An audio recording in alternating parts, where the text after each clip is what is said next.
attacks that took place in Jerusalem. We know that two attackers senselessly and brutally attacked innocent worshipers in a synagogue during their morning prayers. Obviously, we condemn in the strongest terms these attacks. A number of people were wounded, and 4 people were killed, including 3 American citizens. So this is a tragedy for both nations, Israel as well as the United States, and our hearts go out to the families. All right. Notice the president never mentioned that these people who were killed happened to be rabbis worshiping in the synagogue, okay? Never mentioned that they were rabbis. They happened to be American citizens, he said.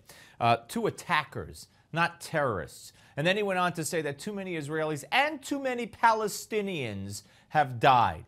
The lack of passion, the lack of compassion, the lack of anger has ticked me off, and it's ticked a lot of people off. Joining us now is Danon, Likud party member of the Knesset in Israel, former Deputy Minister of Defense for Israeli PM Benjamin Netanyahu. Hello, Danny.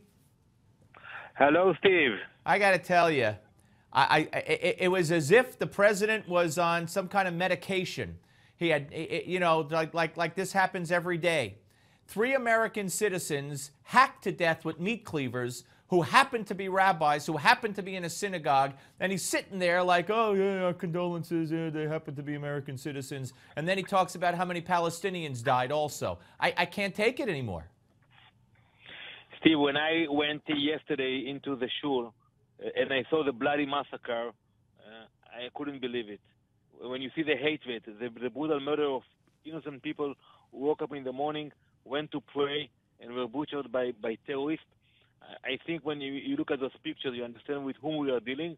Unfortunately, the administration is still not capable to understand what we are facing here in Jerusalem.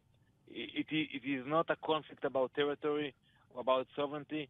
It's radical forces that are fighting today against us here in Jerusalem, but they will also go after you. Eventually, they will go after you, the American people, because it's a religious issue of radical forces that cannot accept Christian or Jews praying or living in Jerusalem.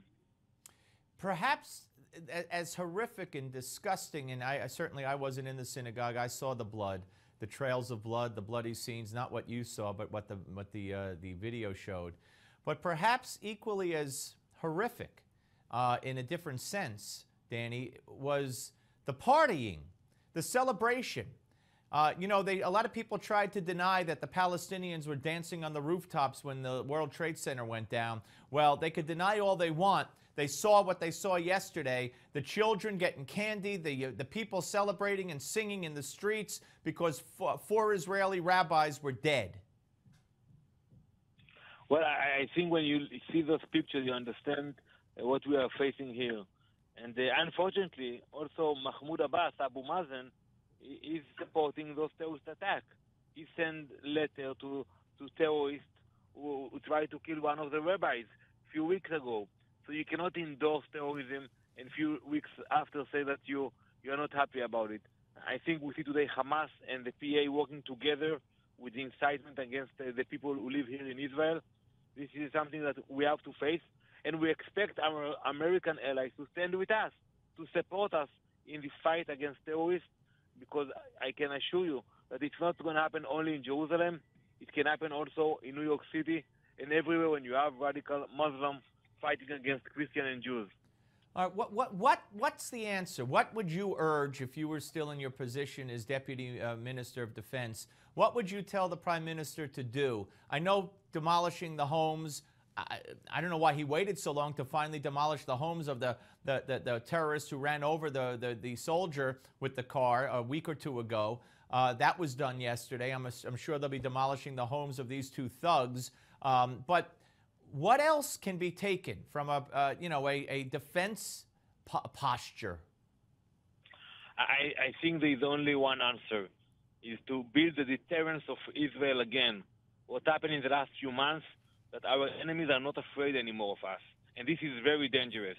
And we have to build our strength and to flex our muscle and to show that we are strong and we are not afraid to use our force. If we need to destroy the house of the terrorists, we should do it immediately, at the same night.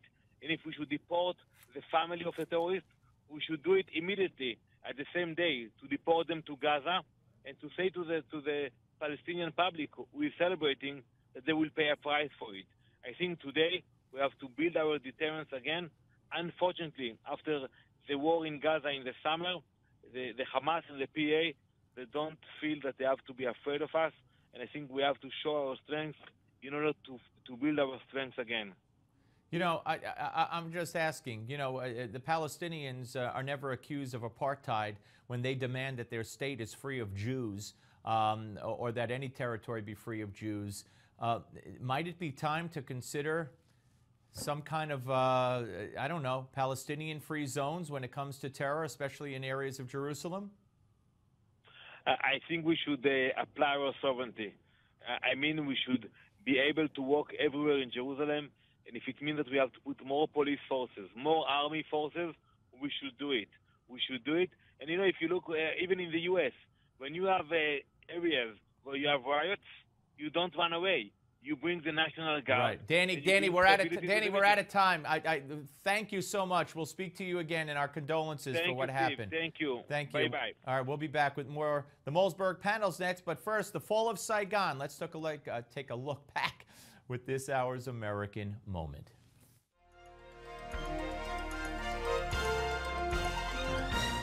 When Saigon, the capital of South Vietnam, fell on the 30th of April, 1975, America's long conflict there may have ended, but it took decades for the nation to heal its wounds. In 1973, President Nixon orchestrated the Paris Peace Accords, bringing to an end America's involvement in the Vietnam War. America's POWs returned home, and all seemed well until March of 1975, when Senator Ted Kennedy led Congress in cutting off all aid to South Vietnam. Within weeks, Communist North Vietnam reneged on the peace accords and invaded their neighbors to the south. Without U.S. support, South Vietnam fell to the Communists, and throughout South Vietnam, a bloodbath ensued as hundreds of thousands of South Vietnamese who had backed the U.S. were massacred. Empowered by the events in Vietnam, Communists in Laos and Cambodia soon toppled their pro-Western regimes, and Southeast Asia became a killing field, with the genocide of an additional 2 million people. You're watching An American Moment on Newsmax TV.